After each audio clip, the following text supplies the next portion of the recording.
thing we've been talking about in class lately is the idea of every now and again reviewing the training from the point of view of, am I getting what I want from the training? Also, am I getting what I need from the training? Because of course what we want and what we need can quite often be two different things. So there doesn't have to be just one reason for training, of course, but for some people there may be one overriding factor. For example, if a person is training for competition or for a particular event or test, or if they're involved in a particular profession, perhaps they're an LEO or they're working doors, then of course their training is going to be focused more on the particular aspects of Systema that relate to those particular situations. Other people might be looking at something a little more general. They want to get fitter, they want to get healthier, they want to get stronger, they want to improve their mobility. But even with these general categories, if we can call them that, we can work into quite specific areas. So for example, if we think about mobility and movement, we can move in a few different ways. We can move with tension, we can move through relaxation, we can move with energy, and we can move with power. So someone who's particularly tense in their movement, for example, might be looking more at learning how to release that and move through relaxation. Someone who's got a lot of energy in their movement, but it's quite sort of staccato and sharp, might be looking at smoothing that down and moving with more power and more flow. So within any of these categories, it's already possible to start defining your training according to your specific need. And this is where Systema is so good, of course, because we're not working to a syllabus, because we're not working to a particular style, we don't have to conform to a particular shape or set of movements, then we're free to explore a whole range of activities. Now, this is good, but it can also prove difficult, especially if you're a person who's just starting to teach Systema for the first time, you've got your own group, or a person coming into it new. In a sense, it's so broad and so deep, where do you start? So this idea of what do I want from my training and what do I need from my training serves as a good starting point. Because it might be that you know, as I said, you want to get fit, you want to learn how to restrain a person, you want to learn what to do if you're confronted by someone in a particular situation. So these are all things where the training can be specifically fitted or specifically designed towards that particular situation or desire. At the same time, a good instructor will see what you need. So we all need to relax more, of course. We all need to be able to deal with various forms of stress and tension. So those are things that an instructor will put in. And it may be, I certainly know myself, some of those things are not always the most popular. Groundwork is a prime example for me, or was a prime example, and even now that's still a struggle. It's not something I want to do, but it's something I need to do. So this brings me on to my second point, and this was an idea or a concept I saw on a writing podcast, and it was talking about how you develop characters in a story. And you have these three things: you have actions, you have habits, and you have character. So we all perform actions every day, all the time. I'm performing one now.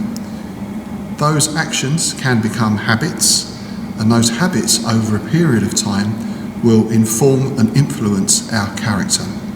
Now, it's possible to say that there are good habits and bad habits, but that sometimes depends on the perspective.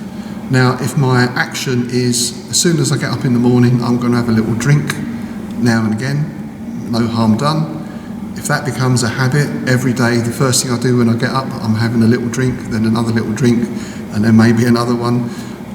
That becomes a habit which then turns my character into, or one aspect of my character, into possibly being an alcoholic or some kind of addiction. By the same token, we can think, you know, an action is brushing my teeth. That becomes a habit because most of us, we do that every morning, every evening, you know, a couple of times a day. So that becomes part of our character in that we're looking after our personal hygiene. But if the habit becomes cleaning our teeth 50 times a day, then that is going to have a negative impact on our character. So it's very important when we're training, especially with Systema, because we're working on the behavioural level. It's very important that we are aware of what we're doing and why we are doing it. And this is why it's good to review your training every now and again to stop things becoming habits. We all have habits. We're all going to develop things that we feel we're better at than others. We're all going to find particular ways of working that are more comfortable for us. And that's fine. I'm not saying we have to be really good at absolutely everything, because there's very few people can achieve that. But nonetheless, if we go back to the idea of working on the floor or falling and rolling, for example, it's very easy to stop doing that, right? We haven't got mats here, so we can't do any falling and rolling. Well, we've got lots of space and we've got a nice smooth floor, so we can. So we have to make ourselves do that. It's almost like we're getting out of one habit and perhaps replacing it with another habit. Review your training. Set yourself goals sometimes. It might be, that could be an obvious thing, like if I want to do a 10-minute static press up, or I want to be able to hold my breath for 3 minutes. It does no harm now and again to set yourself these goals and then work towards them, as long as you don't get too obsessed by it. A similar thing would be like the dowsing or the fasting, you know. It's a good action or habit to douse every now and again. Again, if you're doing it 10 times a day and posting it up everywhere, then perhaps that's not such a good habit. That's already done something to your character. But take the time. We've got the Christmas break coming up. Of course, over the last couple of years, we've had lots of breaks anyway, so perhaps there's too much time to think rather than be doing stuff. But every now and again, take the time as a student, but also as an instructor as well, because it's very easy as an instructor to teach what you feel most comfortable with. Then what happens is your students pick up all your actions and all your habits, and to some extent your character, rather than developing your own.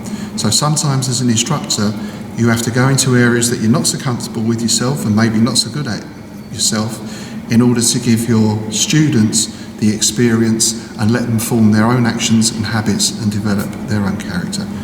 And as I said before, Systema is the perfect vehicle for this, because we're not bound by anything other than, I guess, resources on occasion or space or wherever.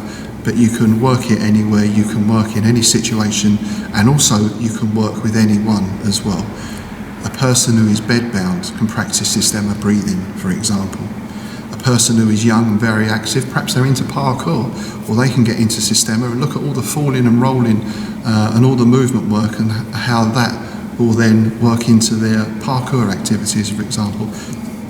So it works across the board because the principles are universal, but instructor or student or both, we do have to, of course, monitor ourselves every now and again, just to ensure we're not falling into this path of habit, just repetition for the sake of doing the movement. Keep your training fresh. That will help keep yourself fresh, challenge yourself in new ways, and that will have a positive impact on your character.